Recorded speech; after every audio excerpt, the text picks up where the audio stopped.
Hello বন্ধুরা, railway recruitment board অর্থাৎ RRB তরফ থেকে শিক্ষক শিক্ষিকা নিয়োগের আবেদনপত্র আজকে থেকে জমা নেওয়া হচ্ছে। অর্থাৎ তোমরা অনলাইন আবেদন করতে পারবে কিন্তু আজকে থেকে। ডিটেইলড সেন্ট্রালাইজড নোটিশ প্রকাশিত হয়েছে CEN 07/2024। এই নাম্বারটি কিন্তু তোমরা মনে রাখবে। ইন ফিউচার যে সমস্ত নোটিশ বা নোটিফিকেশন প্রকাশিত হবে এই নাম্বারের ভিত্তিতে যারা শিক্ষক শিক্ষিকা পদে আবেদন করছো তাদের জন্য কিন্তু এটা গুরুত্বপূর্ণ। এই টোটাল পিডিএফে কি বিষয় মেনশন করা আছে, অনেক বড় পিডিএফ যেটি গতবার প্রকাশিত হয়েছিল, যেটি নিয়ে আমরা অলরেডি আলোচনা করেছি। সেই সেম পিডিএফই এবছর একটু পরিবর্তন করে তারা আপলোড করেছে আরআরবির অফিসিয়াল ওয়েবসাইটে। এখানে সমস্ত ডিটেলস দেওয়া আছে, কি সিলেবাস আছে, তোমরা কি পড়বে, আবেদনের লাস্ট তারিখ কত, ফিজ কত, আবেদন ফিজ কত, কি বিষয়ে ভ্যাকেন্সি বেরিয়েছে। যারা ডাউট করছিলে বাংলা বিষয়ে ভ্যাকেন্সি আছে কিনা, বাংলা বিষয়েও ভ্যাকেন্সি আছে। সমস্ত ডাউটস তোমাদের কিন্তু ক্লিয়ার হয়ে যাবে এই টোটাল নোটিশটা যদি তোমরা পড়ো। এবার এই টোটাল নোটিশটা কত পেজের? এই টোটাল নোটিশটা অলমোস্ট 110 পেজের। আগের বার 100 পেজের ছিল, এটা 110 পেজের। একটু আপডেট হয়েছে, একটু চেঞ্জ হয়েছে, বয়সের ঊর্ধ্বসীমাটা একই রয়েছে, বাকি সব মোটামুটি একটু আপডেট হয়ে টোটাল নোটিশটা আছে। আমরা গত ভিডিওতে যেগুলি আলোচনা করেছি মোটামুটি সেই সমস্ত ক্রাইটেরিয়া ফুলফিল করছে। সুতরাং এই ভিডিওটা যারা আগের আমাদের ওই ভিডিওগুলি দেখেছো সেটা দেখলেও হবে, এই ভিডিওটা আলাদা করে দেখার নেই। তোমরা শুধুমাত্র দেখতে পারো এই ভিডিওটা যে কি বিষয়ে ভ্যাকেন্সি আছে এবং কটি করে ভ্যাকেন্সি আছে সেই বিষয়ে আমরা খুব সংক্ষেপে আলোচনা করে নিই। এক এক করে আলোচনা করছি। একদম প্রথম দিকে যেটা ইম্পর্টেন্ট পয়েন্ট আছে সেটা হচ্ছে আবেদন কবে থেকে শুরু হচ্ছে। অর্থাৎ অনলাইন রেজিস্ট্রেশন শুরু হচ্ছে আজকে থেকে 7/1/2025, অর্থাৎ রাত 12টা থেকে শুরু হয়ে গেছে অলরেডি, এবং আবেদন শেষ হবে, অর্থাৎ আবেদন জমা দেওয়ার শেষ তারিখ হচ্ছে 6ই ফেব্রুয়ারি। টোটাল 1 মাস তোমরা সময় পাচ্ছ হাতে। আবেদন জমা দেওয়ার লাস্ট তারিখ তাহলে 6 ফেব্রুয়ারি। সবই অনলাইনে হবে কিন্তু 6 ফেব্রুয়ারি। কিন্তু অনেকেই অনেক সময় পেমেন্ট করে উঠতে পারে না সাথে সাথে, তো সেজন্য 7 তারিখ এবং 8 তারিখ এই 2 দিন রাখা হয়েছে। যারা আবেদন ফিজ সেই মুহূর্তে জমা দিতে পারেনি তাদের জন্য 8 তারিখ পর্যন্ত সেটা এক্সটেন্ড করা আছে। এবং লাস্টে 9 থেকে 18 তারিখে এই দিন পর্যন্ত, এই কটা দিনের জন্য এডিট করার জন্য একটি উইন্ডো খোলা হবে। যদি তোমরা আবেদন করতে গিয়ে কোনো ভুল ত্রুটি করে ফেলো, বাই চান্স ভুল ত্রুটি করার চেষ্টা করবে না, মানে যাতে না হয় সেদিকে খেয়াল রাখবে আর কি। যদি ভুল হয়ে যায় তাহলে 9 থেকে 18 তারিখ পর্যন্ত তোমরা সময় পাবে। সেই সময় তোমরা এডিট করে নেওয়ার একটা সুযোগ পাচ্ছ। তাহলে এই হলো একটা বেসিক জিনিস যেটা আমাদের জানার আবেদন করার জন্য। এবার আবেদন ফিজ কত? দেখো, এই নোটিফিকেশনে অনেক গুরুত্বপূর্ণ তথ্য আছে, তোমরা পড়তে পারো, কিন্তু একদম বেসিক জিনিস যেগুলো খুবই ইম্পর্টেন্ট আমাদের জানা খুবই দরকার সেগুলো নিয়ে আলোচনা করছি। পুরো নোটিশটা তো আলোচনা করতে গেলে অনেক বড় ভিডিও হয়ে যাবে, তোমরা বুঝতে পারছো, এবং তার মধ্যে বাছাই করা জিনিসগুলো আমরা আলোচনা করছি, যার মধ্যে এরকম medical standard B1 C1 C2 এরকম ক্যাটাগরি রয়েছে যেগুলো আমরা অনেক সময় দেখতে পাচ্ছিলাম আবেদন করার ক্ষেত্রে দেখাচ্ছিল। তো এগুলো নিয়ে আমরা গত ভিডিওতে আলোচনা করেছি, তোমরা সেই ভিডিওগুলি দেখতে পারো। তো সেটা নিয়ে আমরা রিপিট করবো না আর কি এই ভিডিওতে। তাছাড়া রিপিট করবো না ন্যাশনালিটি নিয়ে এবং বিভিন্ন ক্যাটাগরি বা রিজার্ভেশন নিয়ে যেগুলো এখানে মেনশন করা আছে। ইম্পর্টেন্ট পয়েন্টে তারপরে চলে যাচ্ছি, যেটি বললাম আর কি, আবেদন ফিজ। কিন্তু তার আগে দেখো এজের ব্যাপার রয়েছে। এজ হচ্ছে টিচিং পোস্টের ক্ষেত্রে গতবারও যেরকম ছিল 48 বছর ম্যাক্সিমাম, এই বছরও সে একই রাখা হয়েছে। যারা জেনারেল ক্যান্ডিডেট আছো 1977 সালের 2 জানুয়ারির আগে যারা জন্ম নিয়েছেন তাদের ক্ষেত্রে কিন্তু এখানে আবেদন করা যাচ্ছে না। 1977 সালের জানুয়ারি মাসের 2 তারিখের পরে যারা জন্মেছেন তারা এলিজিবল তারপর থেকে, অর্থাৎ 48 বছর ম্যাক্সিমাম। এভাবে বিভিন্ন ক্যাটাগরি অনুযায়ী ভাগ করা আছে। যেই পোস্টে যেটা ম্যাক্সিমাম বয়স সেটা সেই পোস্টের পাশে লেখা আছে।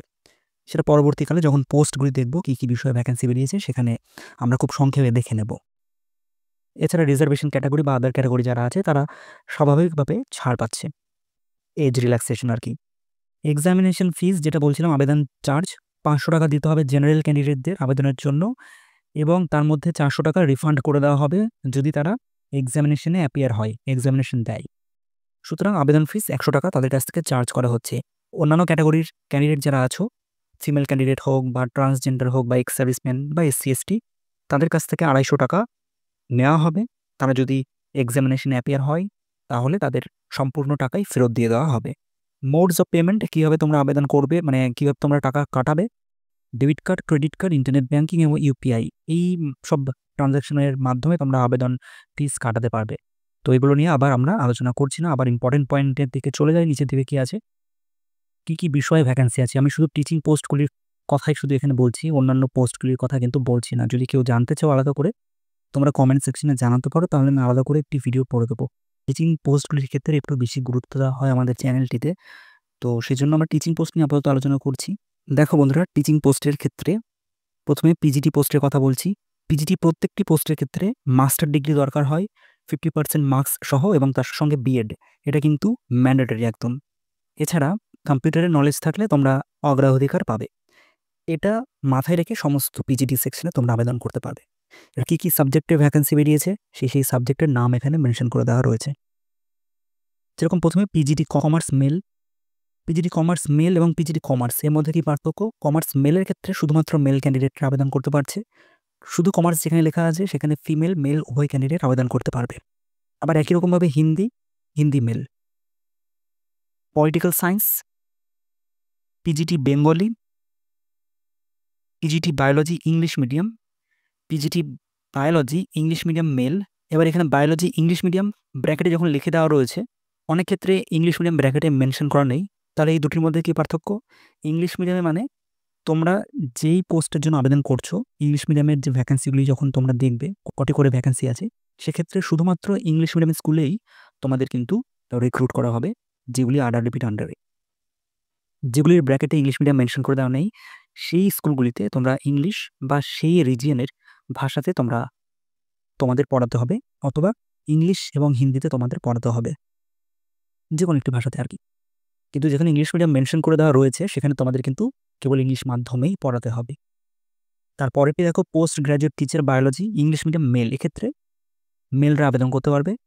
বায়োলজি সাবজেক্টের জন্য ইংলিশ মিডিয়াম স্কুলের জন্যই তারা একমাত্র আবেদন করতে পারবে। এইভাবে এখানে মেনশন করে দেওয়া রয়েছে। ম্যাথামেটিক্স ইংলিশ মিডিয়াম ফিমেল অর্থাৎ শুধুমাত্র ফিমেল ক্যান্ডিডেটরা এখানে আবেদন করতে পারছে। এরকমভাবে chemistry English medium, economics English female, English male, শুধু ইংলিশ।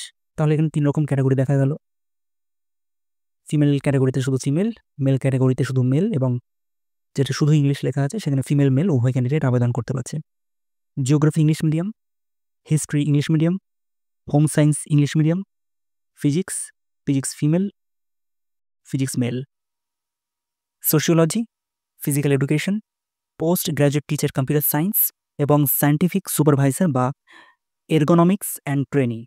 তো এই কটি পোস্টে পিজিটি সেকশনে শিক্ষক শিক্ষিকা রিক্রুট করা হবে। 25টি ক্যাটাগরি ভাগ করা রয়েছে পিজিটি সেকশনের জন্য। এবার শুরু হচ্ছে PGT section.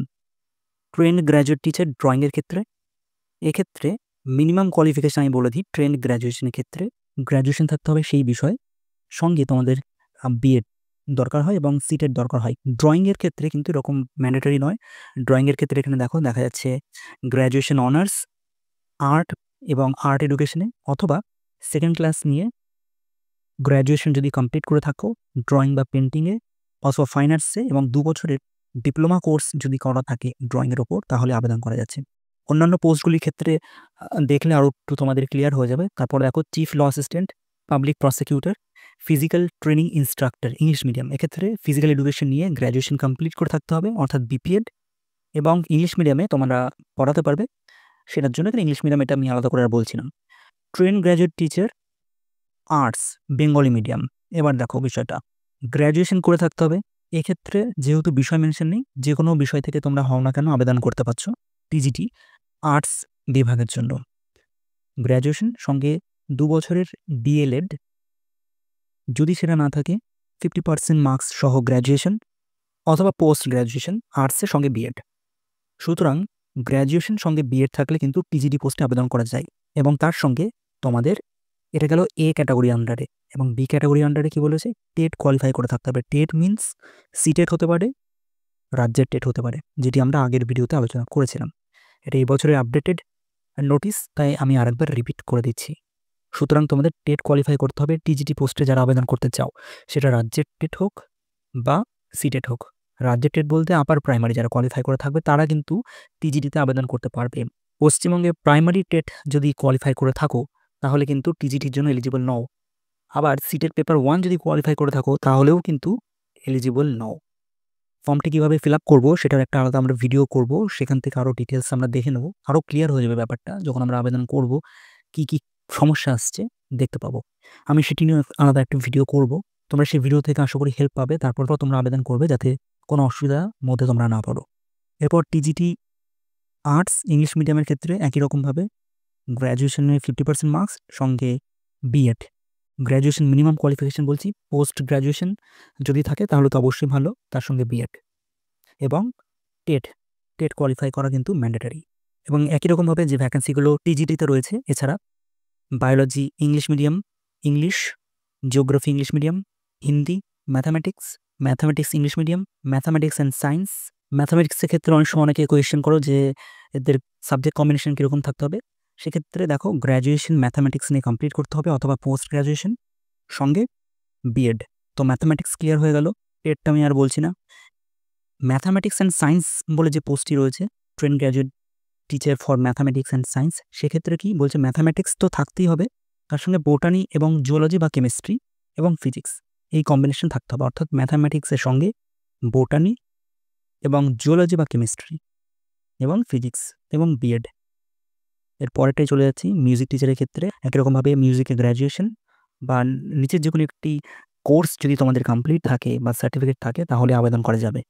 Train graduate physics chemistry বায়োলজির জন্য গ্র্যাজুয়েশন করে থাকতে হবে সেই বিষয় নিয়ে, সঙ্গে B Ed. Train graduate physics chemistry ম্যাথামেটিক্সের ক্ষেত্রেও গ্র্যাজুয়েশন করে থাকতে হবে এই তিনটি বিষয় নিয়ে, সঙ্গে বিএড। ট্রেন গ্র্যাজুয়েট সংস্কৃততে গ্র্যাজুয়েশন সঙ্গে B Ed. Train graduate science, botany, zoology এবং কেমিস্ট্রি বা ফিজিক্স নিয়ে গ্র্যাজুয়েশন কমপ্লিট করে থাকতে হবে, তাহলে আবেদন করা যাবে। অথবা আরও কিছু ক্রাইটেরিয়া এখানে দেওয়া রয়েছে, তোমরা চাইলে পজ করে দেখতে পারো, না হলে ভিডিওটা অনেকটা লেন্দি হয়ে যাচ্ছে। তোমরা জানবে যারা টিজিটি পোস্টে সায়েন্স বিভাগে আবেদন করতে চাও।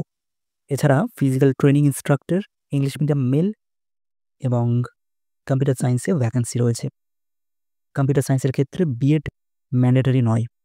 ট্রেন গ্র্যাজুয়েট টিচার সোশ্যাল সায়েন্সের ক্ষেত্রেও একই রকমভাবে ইতিহাস, ভূগোল, ইকোনমিক্স এবং পলিটিক্যাল সায়েন্সের মধ্যে যে কোনো তিনটি বিষয় তোমাদের থাকতে হবে, যার মধ্যে ইতিহাস অথবা ভূগোল কিন্তু ম্যান্ডেটরি থাকতেই হবে, তার সঙ্গে বিএড।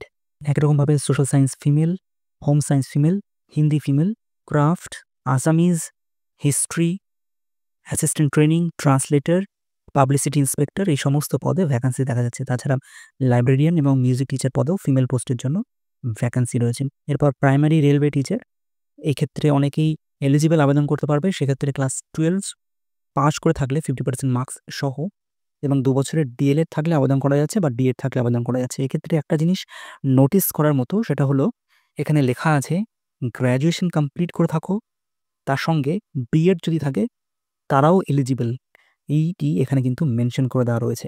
অর্থাৎ বিএড ক্যান্ডিডেটরা এখানে এলিজিবল বলছে। এটা কি আপডেট তারা করতে ভুলে গেছে না কি, সেই বৃত্তান্তটা এখনো বোঝা যাচ্ছে না। এবার আবেদন করতে গিয়ে কোনো যদি সমস্যা হয় তখনই ক্লিয়ার হবে ব্যাপারটা। কিন্তু এই বছরের একদম অফিসিয়াল নোটিসে কিন্তু এবছরও এটাই রয়েছে, গ্র্যাজুয়েশন সঙ্গে বিএডে 50% মার্কস থাকলে আবেদন করতে পারবে। এবার আরআরবি টোটাল ফরম্যাটটা আলাদা, তারা এটাকে অ্যাকসেপ্ট করছে কি না সেটাও এখন বোঝা যাচ্ছে না যতক্ষণ না আমরা আবেদন করছি। তবে তাদের সিলেবাস এবং সমস্ত কিছু আলাদা হয়, তোমরা জানো, আমরা আগের ভিডিওতে টোটাল আলোচনা করেছি। এছাড়া প্রাইমারি ক্ষেত্রে টেটের প্রয়োজন হয়। তোমরা পশ্চিমবঙ্গের টেট এক্সামিনেশন যদি কোয়ালিফাই করে থাকো তাহলে এলিজিবল। যদি পশ্চিমবঙ্গের টেট কোয়ালিফাই না করে সিটের পেপার 1 কোয়ালিফাই করে থাকো তাহলেও কিন্তু তোমরা এক্ষেত্রে এলিজিবল রয়েছো। প্রাইমারি রেলওয়ে টিচারের কথা বলছি। একই রকমভাবে primary teacher English, primary teacher mathematics, primary teacher science, female junior teacher, assistant teacher, female junior teacher, এক্ষেত্রে দেখো ক্লাস 12-এ 50% মার্কস সঙ্গে ডিএড যদি থাকে তাহলে আবেদন করা যাচ্ছে এবং টেট কোয়ালিফাই করে থাকতে হবে, তাহলে আবেদন করতে পারবে। এক্ষেত্রে অ্যাসিস্ট্যান্ট টিচার ফিমেল জুনিয়র স্কুলের জন্য বিএডের কথা কিন্তু মেনশন করে দেওয়া নেই। সুতরাং এলিজিবিলিটি বা কোয়ালিফিকেশনগুলি খুব ভালো করে দেখবে, এক একটা জায়গায় এক এক রকম কোয়ালিফিকেশন চাওয়া হয়েছে। প্রাইমারি টিচার বেঙ্গলি, যেখানে বেঙ্গলি রয়েছে সেখানে তোমাদের বাংলা ভাষায় কিন্তু পড়াতে হবে, এরা বুঝতে হবে। তো এক্ষেত্রেও দেখো আবার ক্লাস 12-এ 50% মার্কস সঙ্গে ডিএড তো রয়েছে, কিন্তু যারা বিএড 50% মার্কস সহ গ্র্যাজুয়েশন সঙ্গে বিএড যদি থাকে তারাও কিন্তু এখানে এলিজিবল হয়ে যাচ্ছে। আবার একই রকমভাবে primary teacher Hindi, primary teacher Tamil, laboratory assistant এবং ল্যাব অ্যাসিস্ট্যান্ট গ্রেড 3 কেমিস্ট, এই সমস্ত বিষয়ে টোটাল ভ্যাকেন্সি প্রকাশিত হয়েছে। কটি করে ভ্যাকেন্সি এবার প্রকাশিত হয়েছে। এবার যতগুলো পোস্ট তুমি দেখলে বা তোমরা দেখলে, English female, English male, English শুধু ইংলিশ লেখা আছে টিজিটি, আবার PGT mathematics, TGT mathematics male, PGT mathematics female, এরকমভাবে আলাদা আলাদাভাবে বিভিন্ন ভ্যাকান্সি এখানে দেওয়া হয়েছে। তো সেইগুলো আলাদা আলাদা করে দেখতে গেলে সত্যি একটু জটিলতা, কিন্তু একটা অ্যাজাম্পশন, একটা আইডিয়া তোমাদের দিয়ে দিচ্ছি। প্রত্যেকটা সাবজেক্টে খুব বেশি ভ্যাকান্সি নেই, কারণ এখানে বিভিন্ন জোন ওয়াইজ রয়েছে। প্রথমে দেখো ওপরে লেখা রয়েছে বিলাসপুর। বিলাসপুরে এবার তুমি ম্যাথামেটিক্স ধরো দেখছো, তো ম্যাথামেটিক্স ইংলিশ মিডিয়াম লেখা আছে, এখানে কটা ভ্যাকান্সি? একটা ভ্যাকান্সি জেনারেল, তাহলে টোটাল কটা হলো? একটা। এরকমভাবে আমরা একটু নিচের দিকে যদি চলে আসি, সংস্কৃততে কটা ভ্যাকান্সি? সংস্কৃততে দেখো 5টা ভ্যাকান্সি, এসটিতে একটি ভ্যাকান্সি, ইডব্লিউএস ক্যান্ডিডেটদের একটি এবং ওবিসিদের 2টি, টোটাল 9টি ভ্যাকান্সি। তো এই হলো সংস্কৃতর ব্যাপার। তো এটা কোথাকার জন্য? বিলাসপুর জনের জন্য। তাহলে খুব বেশি কিন্তু ভ্যাকান্সি প্রকাশিত হয়নি। টোটাল এখানে 153টি ভ্যাকান্সি প্রকাশিত হয়েছে সমস্ত বিষয় মিলে, শুধু বিষয় না, সমস্ত পোস্ট মিলে। প্রাইমারি সেকশনে সেখানে দেখতে গেলে 53টি ভ্যাকান্সি প্রকাশিত হয়েছে কোথায়? বিলাসপুরে। এরকমভাবে বিভিন্ন জোন ওয়াইজ ভ্যাকান্সিগুলি দেখা যাচ্ছে। এবার আমরা একটু কলকাতার দিকে চলে আসি। কলকাতায় টোটাল কটি ভ্যাকান্সি দেখো আগে। কলকাতায় টোটাল ভ্যাকেন্সি বেরিয়েছে 130টি, যার মধ্যে প্রাইমারি রেলওয়ে টিচার কটি বেরিয়েছে? 3টি এবং 4টি, অর্থাৎ 7টি ভ্যাকেন্সি প্রকাশিত হয়েছে শুধু প্রাইমারি রেলওয়ে টিচারের জন্য, যার মধ্যে একটি রয়েছে ওবিসি ক্যান্ডিডেটদের জন্য। প্রাইমারি রেলওয়ে টিচার দুবার কেন লেখা আছে স্যার? এটা কি একটা ইংলিশ মিডিয়াম একটা বাংলা মিডিয়াম তার জন্য, নাকি একটা মেল একটা ফিমেল সেজন্য? না, সেই জন্য নয়, এখানে সমস্ত মেল ফিমেল বা ল্যাঙ্গুয়েজ হিসেবে এখানে পোস্ট লেখা আছে। তাহলে কি ওয়াইজ এখানে লেখা আছে? এখানে লেখা আছে জোন ওয়াইজ, মানে কলকাতার মধ্যে আবার 2টো জোন আছে, একটা হচ্ছে ইস্টার্ন রেলওয়ে, একটা হচ্ছে সাউথ ইস্টার্ন রেলওয়ে। তো সেভাবে এখানে মেনশন করে দেওয়া রয়েছে, তোমরা দেখলে বুঝতে পারবে। যেগুলির ক্ষেত্রে পরপর একই নাম লেখা আছে, যেরকম ওপরের দিকে চলে আসি, দেখো ট্রেন্ড গ্র্যাজুয়েট টিচার ইংলিশ, আবার ট্রেন্ড গ্র্যাজুয়েট টিচার ইংলিশ, দেখো এখানে দুবার ER ACR লেখা আছে। তো কলকাতা জোনের 2টো ডিভিশনের ভাগ এখানে লেখা আছে, 2টো ডিভিশনে এতগুলি করে ভ্যাকান্সি আছে। সুতরাং ভ্যাকান্সি সংখ্যা খুব হিউজ না, কিন্তু টোটাল 130টা ভ্যাকান্সি কলকাতার জন্য। একই রকমভাবে মালদা জোনে যদি দেখা যায়, তাহলে টোটাল 41টা ভ্যাকান্সি দেখা যাচ্ছে। তাহলে এই হচ্ছে একটা অ্যাজাম্পশন, একটা আইডিয়া। তোমরা এখান থেকে অনুমান করতে পারবে যে কটি করে ভ্যাকান্সি রয়েছে। আমাদের পড়াশোনা প্রাইম গ্রুপের মেম্বাররা একটি লিস্ট তৈরি করেছে, শুধুমাত্র কি লেখা আছে, রেলওয়েতে যে প্রাইমারি শিক্ষক নিয়োগ প্রকাশিত হয়েছে সেখানে প্রাইমারির আসনগুলো নিয়ে একটি আলাদা লিস্ট তারা তৈরি করেছে, যাতে তোমাদের বুঝতে সুবিধা হয়। RRB PRT টিচার ভোপালে যেরকম 24টি আসন আছে টোটাল প্রাইমারির ক্ষেত্রে, যেখানে জেনারেল 13টি, বিলাসপুরে 53টি, চেন্নাইয়ে 9টি, কলকাতায় 7টি, মালদায় 4টি, মুম্বাইতে 11টি, প্রয়াগরাজে 17টি। তাহলে টোটাল 125টি প্রাইমারির জন্য ভ্যাকেন্সি আছে, যার মধ্যে আসনগুলো ভাষাভিত্তিক, যেরকম ইংরাজি, হিন্দি, বাংলা এবং তামিল। এবার তোমরা দেখা গেল যে দেখছো বেশি সংখ্যা ভ্যাকেন্সি রয়েছে বিলাসপুরে, 53টি ভ্যাকেন্সি আছে, তুমি আবেদন করে দাও, তাহলে আবেদন করে দিতে পারবে, কোনো অসুবিধা নেই। কিন্তু অবশ্যই মিডিয়ামটা খেয়াল করবে, কোন মিডিয়ামে আবেদন করছো। কলকাতার জন্য সেক্ষেত্রে কিন্তু অনেকটা কম, মাত্র 7টা সিট দেখা যাচ্ছে, মালদাতেও কম 4টে, কিন্তু ভোপাল, বিলাসপুর, মুম্বাই, প্রয়াগরাজ তুলনামূলকভাবে বেশি আছে। তো এইভাবে আলাদা করে আমাদের পড়াশোনার টিম এই ক্যাটাগরি ওয়াইজ তারা গুছিয়ে দেওয়ার চেষ্টা করছে। তোমরা আমাদের গ্রুপে, প্রাইম গ্রুপে যুক্ত হতে পারো, মাত্র 5 টাকার বিনিময়ে অনেক কিছু আমরা ওখানে প্রোভাইড করছি। RRB সংক্রান্ত হোক বা PSC সংক্রান্ত হোক বা daily current affairs, news paper, এই সমস্ত তথ্য তোমরা কিন্তু ওখান থেকে পেয়ে যাবে। তোমরা আমাদের অ্যাডমিনের সঙ্গে যোগাযোগ করো, নিচে আমাদের অ্যাডমিনের নাম্বার দেওয়া আছে, তোমরা সরাসরি হোয়াটসঅ্যাপে মেসেজ করতে পারো যদি তোমরা 5 টাকার বিনিময়ে যুক্ত হতে চাও। 1 মাস যুক্ত হয়ে দেখো, যদি হেল্পফুল না হয় তোমরা নির্দ্বিধায় লেফট হয়ে যাবে।